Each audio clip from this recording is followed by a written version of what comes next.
Hello, and welcome to Mental Health Matters. I'm your host, Liz Lang. Each week on this podcast, we will break down various aspects of mental health. We are so excited you're here and hope you enjoy this week's episode.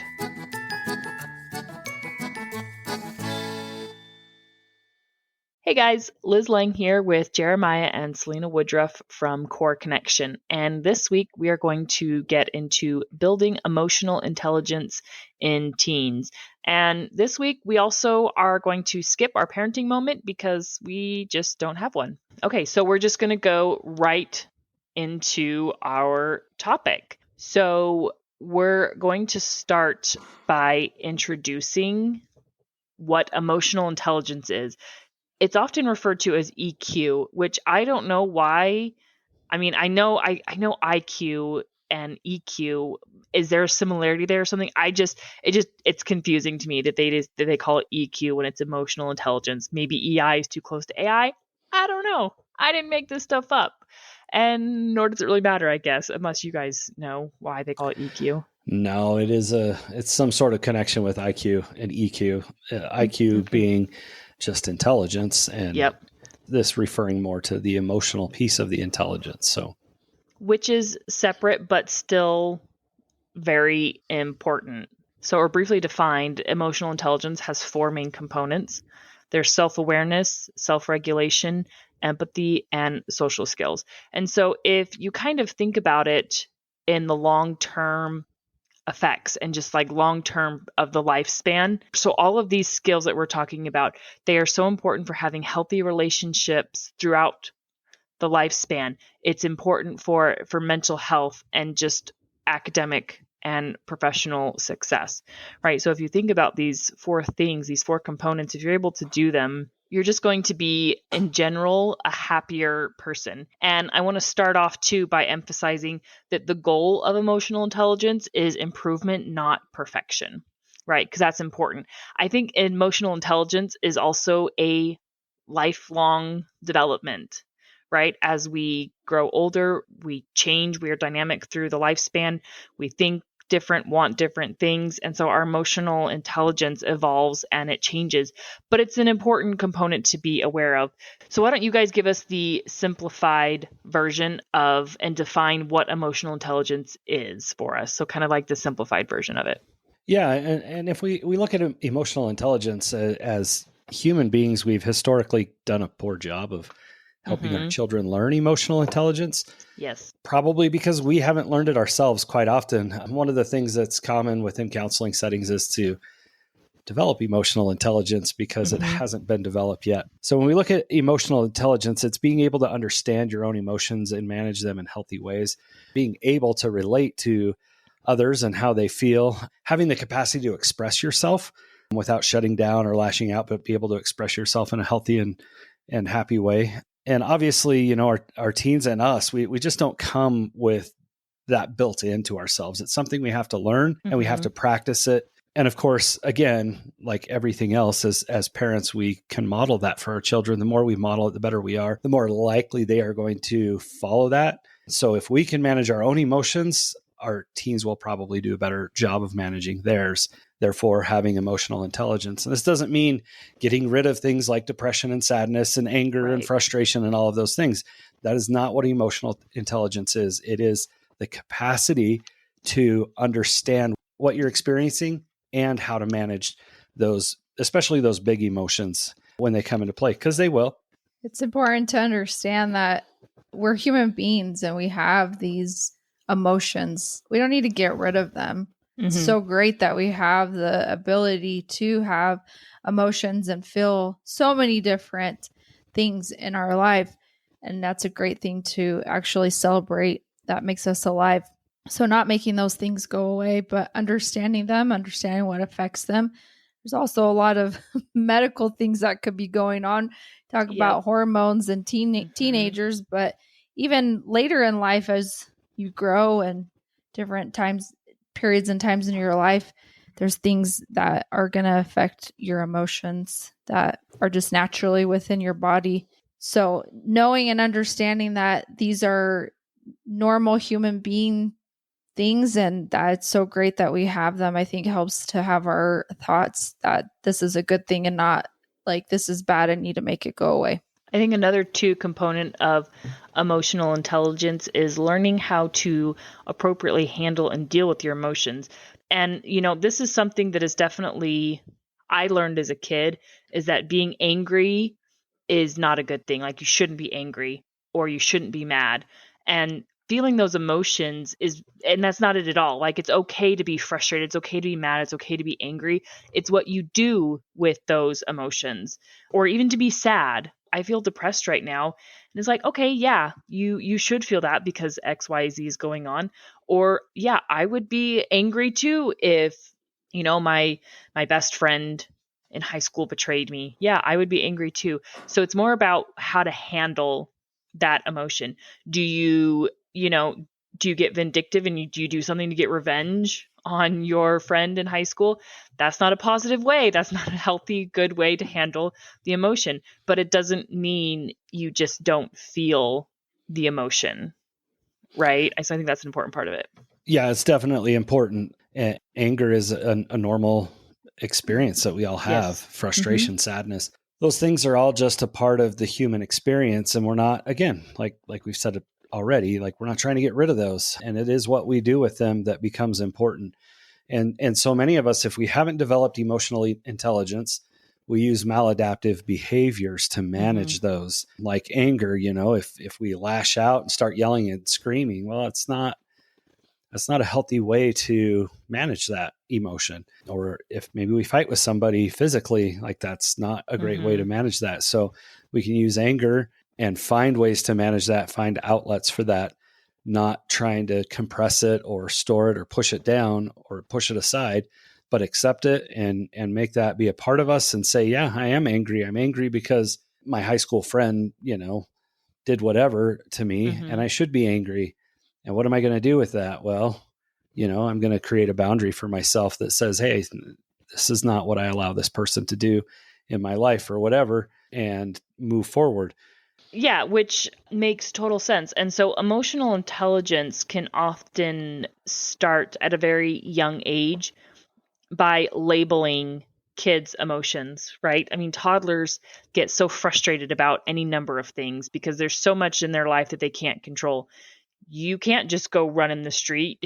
You can't wear your bathing suit outside in the snow, right? Or you can't just eat goldfish crackers all day. And they get frustrated about that. And I think it's important. It can start there to label, oh man, I can see you're so frustrated about this, and that's teaching them empathy as well as teaching them emotions.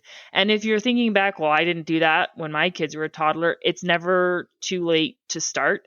And I think often a good way to start it is by modeling and expressing your own emotions and saying, I feel frustrated right now, or even I'm feeling overwhelmed and I'm feeling overstimulated, which is a thing, right? I mean, I've had that. We've all had those experiences as parents where all of the kids are doing something at once. Maybe they're all trying to talk to you, or someone's blaring a video game in the background. Someone else is blaring music. And then you've got people wanting to just come and touch you. And you're like, okay, hold on. This is too much. I feel overwhelmed. I need everybody to take a break and just pause. That's teaching emotional intelligence as well as a healthy coping mechanism for that emotion. Yeah, definitely moving in the right direction there and modeling for them. And I think, when we look at teens and what to do with teaching that emotional intelligence, it's kind of tough when they're really young, but it's definitely a place to start. But as we start moving into these teenage years, helping teens name their emotion is super helpful, and even for adults. So one of the things that I think is helpful here is to go find what we call a feelings wheel or an emotion wheel. And inside of those, you'll see all kinds of different emotions and feelings labeled, and they kind of fit into different categories. Because sometimes when a kid says they're angry, are they really angry, or ultimately are they just feeling betrayed by a friend who said something unkind? But helping them identify what it is that they're feeling and experiencing is really the right place to start. And so name it. This is what I'm feeling.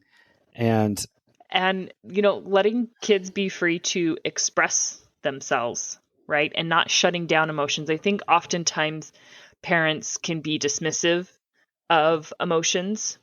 And it can be so easy to do if your kid comes home and they're like, yeah, we had this fight again, the same fight we've been having. And you're like, okay, and get over it. Like, you have this, this happens all the time. Why are you making such a big deal? That's not helpful. That's kind of the opposite of emotional regulation. That's signaling to your kids that this emotion that you're feeling is not okay, or I can't handle it, or I don't care. Or right? It's invalid.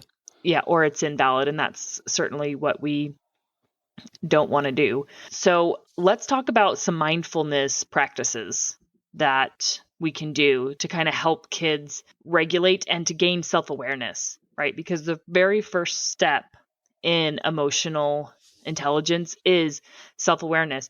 And I've heard of sometimes people saying, well, I just don't have any emotions, so I don't express them. Well, you do have emotions. You just don't have the vocabulary for the emotions, right? And so let's talk about some mindfulness practices to help just self-awareness.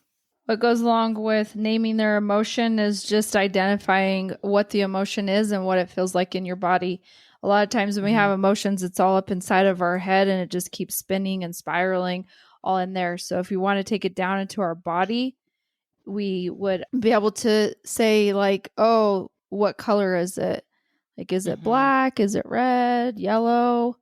And then you could ask, like, what does it feel like? It feels sticky. Is it hard? Where are you feeling it in your body? Like in your neck, in your hands? Is it tingly? Do you feel like light, air, like a cloud? And so working through and just like feeling your feelings and identifying and recognizing it takes it down into our body. And so that you can process that sensation that is coming through your body. Because when we're having emotions, it's just a sensation in our body, right?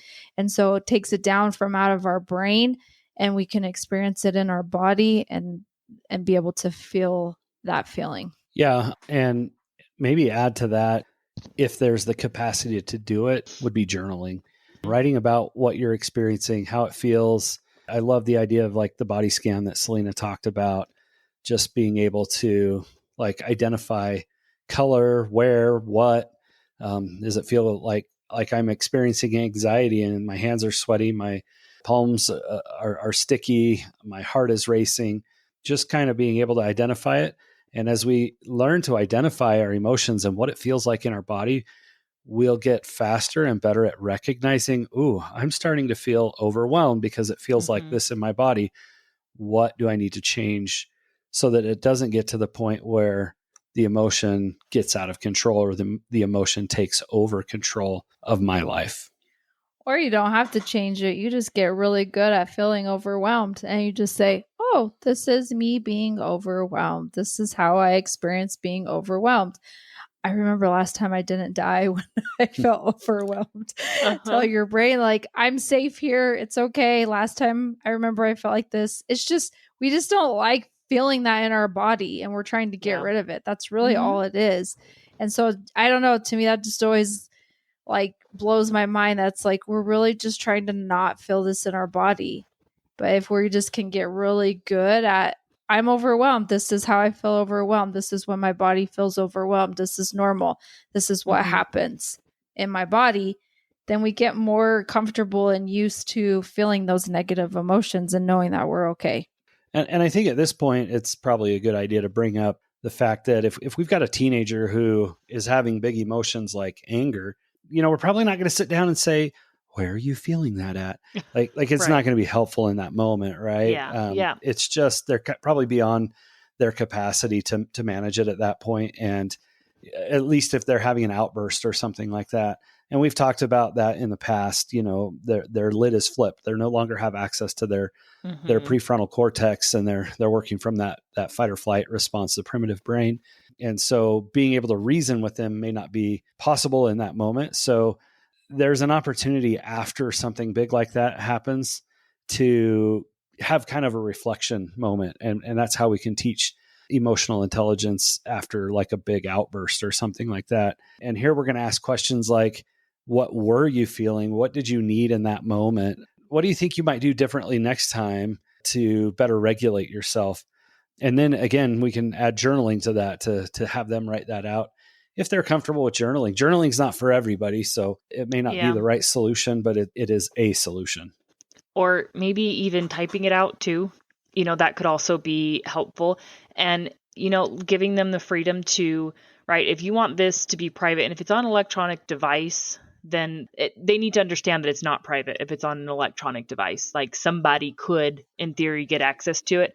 But if they feel like they need to write private thoughts, or maybe they just are feeling so frustrated and they want to just get the anger out, they can write it out and delete it, right? If they feel like they want to or they feel like they need to. But just letting them know that they can have private thoughts about this emotion, about this negative experience, right? Or, this anger, and just letting them understand, like, nobody else has to see this. Nobody else has to read it. If it's helpful, if you want to burn it, if you want to destroy it, rip it up, crumple it, whatever. Those are all really great outlets and great techniques for dealing with these emotions. Yeah, I do want to challenge something that both of you have said, and that is not to maybe call them negative emotions. I don't love that phrase, because personally, I just don't think that emotions are negative or positive. They're just emotions. Yeah. Mm-hmm. Some are uncomfortable and maybe unwanted, but I don't know that they're negative. Like anxiety is a big one, right? Mm-hmm. There's so much that teens deal with and adults deal with today with anxiety. And we look at anxiety as like, oh man, we got to get rid of that one. We got to take it away. It's so awful. Anxiety is such a cool emotion. It's so powerful. Mm-hmm. Anxiety is our body prepping for something. Like if you got to give a speech in your class in front of all your classmates, like that could be really, really tough and induce significant anxiety. And so what's going to happen is you're going to prepare for that. And anxiety is kind of the driving force to get you to prepare and not procrastinate too far.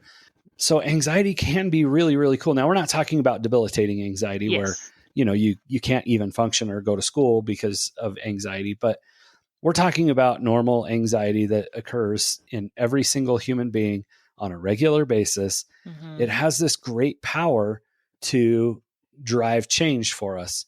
Yet we want to call it negative. I would argue that that's a positive thing. So it may be uncomfortable, but I wouldn't call it negative. And the same thing can be said for anger, right? I mean, we don't necessarily like to feel anger, but it's important. It means something has happened that we are not emotionally okay with.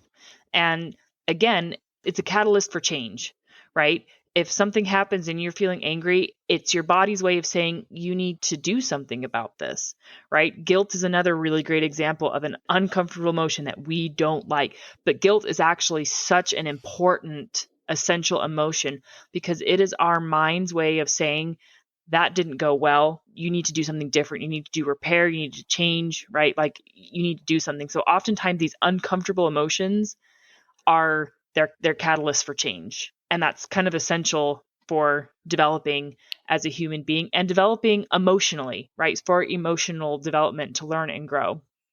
And in some cases, anger might be a very appropriate response to a situation. And it helps maybe drive the moral development of children. There's all kinds of great things that anger could do when it's not used for like lashing out or abuse or things of that nature. Yeah. I mean, if you see somebody acting unjustly to somebody, you should feel angry, right? Like, or if you see if you do see an instance of abuse, I would be angry too. And that's your mind's way of telling this is not okay. I should do something. Right. And that is a good thing, as you said, for moral development. Okay. Let's switch gears and talk about empathy. And why don't you guys define the difference between empathy and sympathy for us? Because they're very close, but they're different. Okay, yeah, awesome. You know who has a fantastic video that explains this so well is Brene Brown. And that's actually where I was introduced to it first. It just makes so much sense, and I absolutely love that video. But empathy is really getting there with the person, really feeling what they're feeling, getting down in the hole with them, and being for them, seeing what they need. Sympathy is like, oh man, that must be hard. Sorry, you're down there in the hole. Mm-hmm. So Empathy is just really feeling it. Sympathy also, what I find interesting is using phrases like "at least." I've had to cut that out of my vocabulary once I learned this, but at least, that is verbiage that is used with sympathy. So when you want to talk about this with your teenagers, we could say empathy would be like, man, that's really hard. Oh, that must be really hard what you're experiencing. And really feeling that with them and being there with them and understanding what they're experiencing and not trying to change it or fix it. Mm-hmm. Where sympathy would just be like, oh, well, at least you still have 3 friends. I don't know. That's random. Right. But just things like that, like, just like, oh, shoot. Yeah. At least you still got an A on that other test or something. Mm-hmm. So to me, it feels kind of dismissive and not really validating what they're experiencing for them.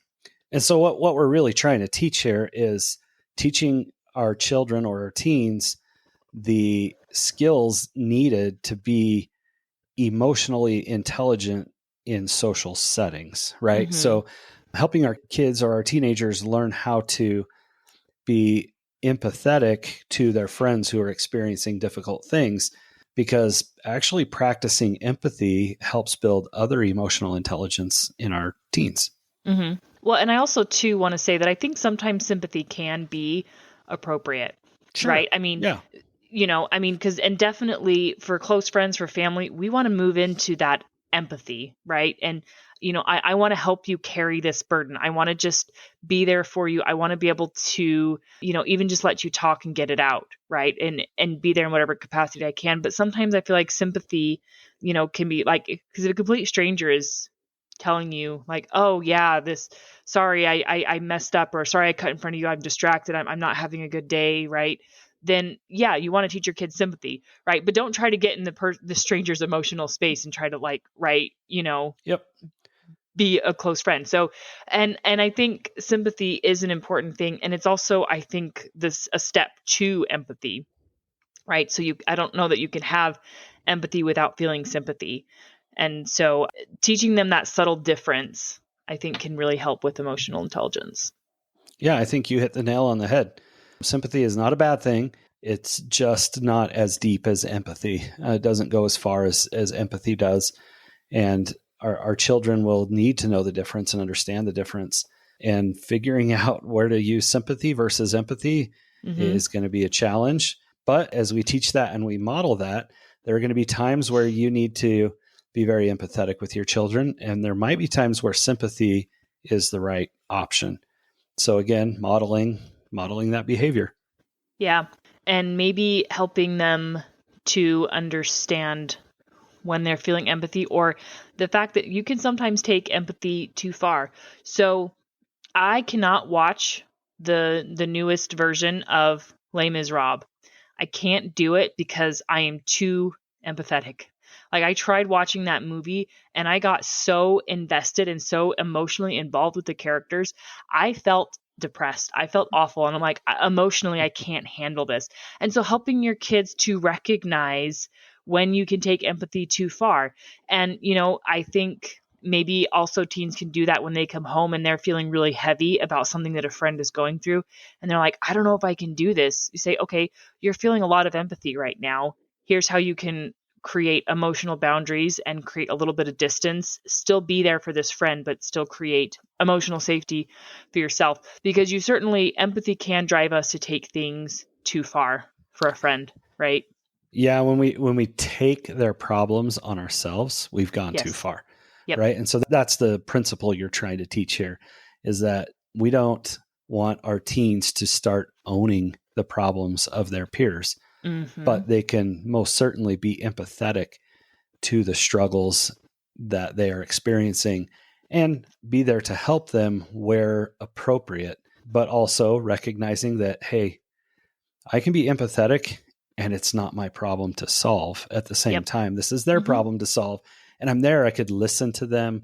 I could, be a shoulder to cry on. I could do whatever, but I'm not here to solve their problem. That is for them. That's part of emotional intelligence, is being able to know the difference between taking on and solving somebody's problem versus being empathetic to the situation that they're dealing with. Yeah. Okay. So this is another great way to teach empathy. And I feel like we do this all the time. At least I do this all the time with my, with my 5-year-old, because he'll want to do something that his sisters don't like. And I said, well, think about how you would feel if they were doing that, right? So that's kind of a skill that we teach young kids.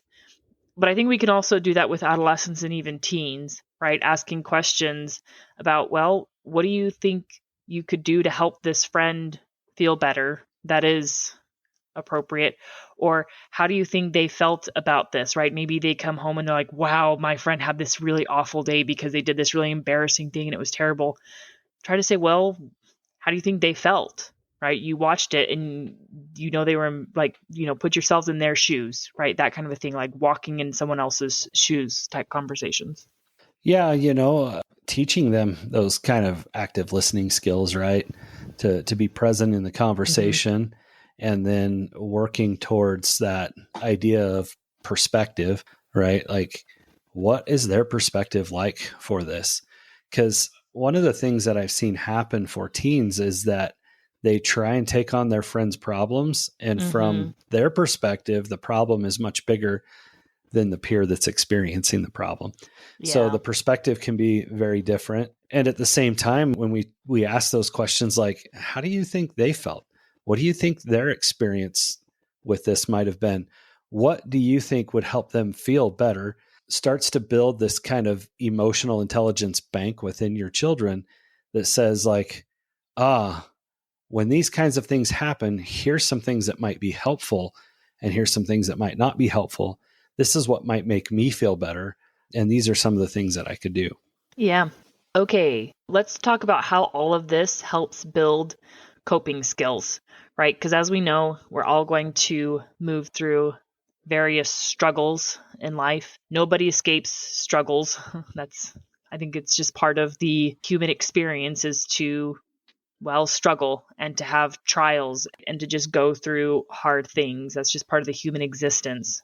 So all of this kind of ties in to develop coping skills, right? Okay, I can label my emotion, right? I can label what I'm feeling about this event, this big event that's taking place in my life. I can regulate the emotion, right? So I can name it, I can regulate it, and I can recognize it in other people, right? Okay, so how does that all come together to develop coping skills?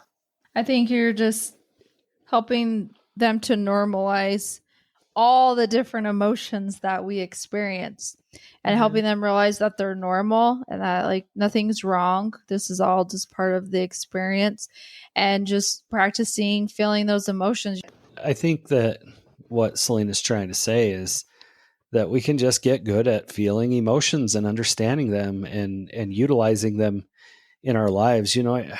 As I sit here and think about this, I think one of the struggles with emotional intelligence is that as parents, we work so dang freaking hard sometimes to help our kids never feel anything uncomfortable. We don't want them to experience pain. We don't want them to be hurt. We don't want them to be angry, upset, frustrated, sad. We don't want them to have any anxiety.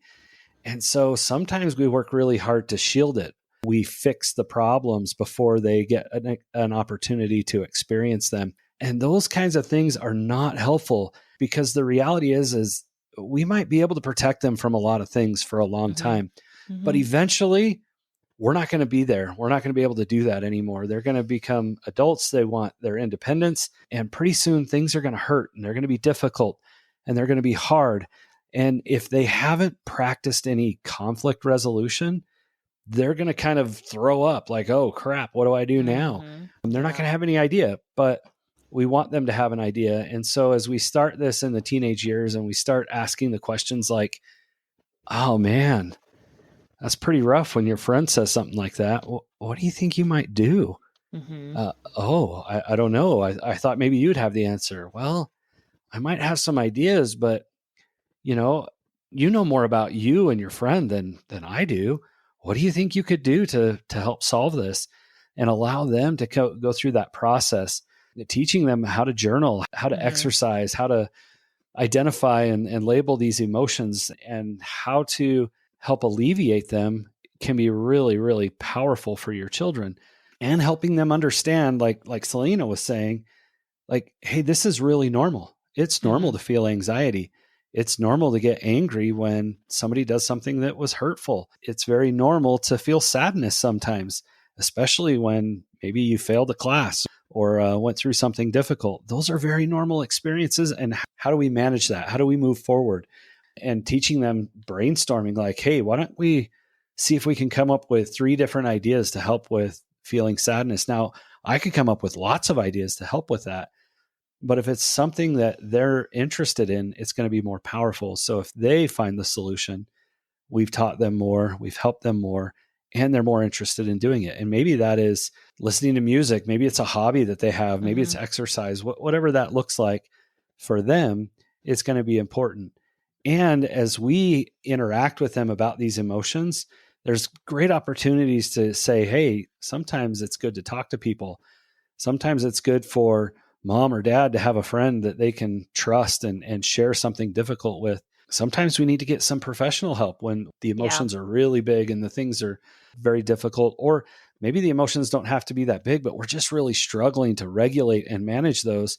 We can get some professional help to help us walk through that process. Those are the tools in the coping that we want to teach our children so that they can have the capacity to, again, have that emotional intelligence and be able to manage and regulate themselves. I feel like action can often be really helpful for some of those uncomfortable emotions, right? If you feel angry, okay, maybe you walk around for a little bit, get up and move. Or if you're feeling anxiety, definitely action. Like, I'm talking normal scope of anxiety, right? If you're feeling anxious, well, you definitely need to be doing something. Okay, all right, let's identify what it is that's got you feeling anxious and how you can handle that, what you can do to prepare more for something that's coming up. So as you were talking, I was reminded of something that was really big a few years ago in the Church of Jesus Christ of Latter-day Saints, and it was choosing, like, you choose to be offended. And my first thought as a 13-year-old when I heard that was, but what if someone comes up and just punches me in the face? Am I not supposed to be offended by that? Or what if someone is genuinely trying to offend me? And it took me years to figure out being offended, feeling the anger, feeling the emotion is not the problem. It's when you hold a grudge, right? And really what they were talking about in that instance is we're all human beings and maybe somebody said something and it was offensive to you. Right. And so, again, it's not that you shouldn't feel offended. It's that you shouldn't hold a grudge against that person forever and never talk to them again because of something they said when they maybe weren't even trying to be offensive. Right. But it's this emotional intelligence. It's labeling the emotion. Okay, I didn't like what this person said. Why? And exploring it. Okay, what didn't I like? What upset me about what they said? Was it the way they said it? Was it their tone? Was it their actions? Was it just, could they have meant something different? And exploring that and then being able to resolve that. Yeah. And I mean, it can be a tough one. I would tend to agree with don't choose to be offended. Yeah. And sometimes we are offended, and emotional intelligence is the ability to recognize, label, and manage that. And maybe managing that is, you know what, I'm not going to give that individual the power to offend me. And we take the power to be who we want to be and to have the emotions that we want to have. My dad used to always say, we're about as happy as we make up our minds to be. And I think that that's great advice, because so much of what we do is a choice. And helping our children understand that and be able to process through whatever they're experiencing gives them a greater capacity to choose what they want to be. And there may be some days you want to choose to be angry, or you want to choose to be offended. And that's okay too. And then tomorrow we could choose something different if we like. We could choose to be happy or choose to be joyful, even in difficult times. And teens can definitely be taught that. Certainly something that should be taught and nurtured and modeled in the home. Yeah, absolutely. And again, choosing joy isn't about pretending away the bad. For example, when our cat died a couple of months ago, we weren't about trying to pretend away the sadness, right? I mean, like, it was important for us to feel sad and to feel those emotions and to let ourselves grieve. But, we were also able to learn other important things like leaning on each other and talking about it and learning coping skills and learning that, yeah, you're going to feel sad and eventually the grief passes or it eases. And a month later, my kids are still talking about missing the cat, and that is okay. That's perfectly normal and reasonable, but they're not still debilitatingly crying over it, right? Is where we want to be. Okay, final thoughts. I think this is, again, great opportunities to learn and to help them to become the people that they want to be. This is all just part of the learning process, and it's all part of the development at this point, and to help them to become who they want to be. Yeah, start practicing. Mm-hmm. That's my final thought. Like, start practicing as a parent, start teaching, ask questions about those emotions and the things that your kids are experiencing. And for the love of Pete, don't be dismissive of their emotions. Help them understand and recognize them. And I know it's tough. I have a hard time with it myself as a parent, but what are you experiencing? What are you feeling? Man, that must be tough. Tell me more about it. Those kinds of questions help build and develop connection with our children, and it can be such a powerful thing. So if you want access to the feelings wheel that I mentioned that I use often, send me your information. Send me your name and your email address to info@coreconnection.org, and I will send you a link to the one that I use. The individual that created this did a great job, and it is super, super helpful. In addition to that, what we'll do is go ahead and send a link out on our weekly email with the podcast information. We'll send a link to this feelings wheel for our subscribed listeners. And if you want to become a subscribed listener, you can also come to our website and fill out our newsletter subscription, and we will send you weekly updates and information. And as always, I will have all of that posted in our show description.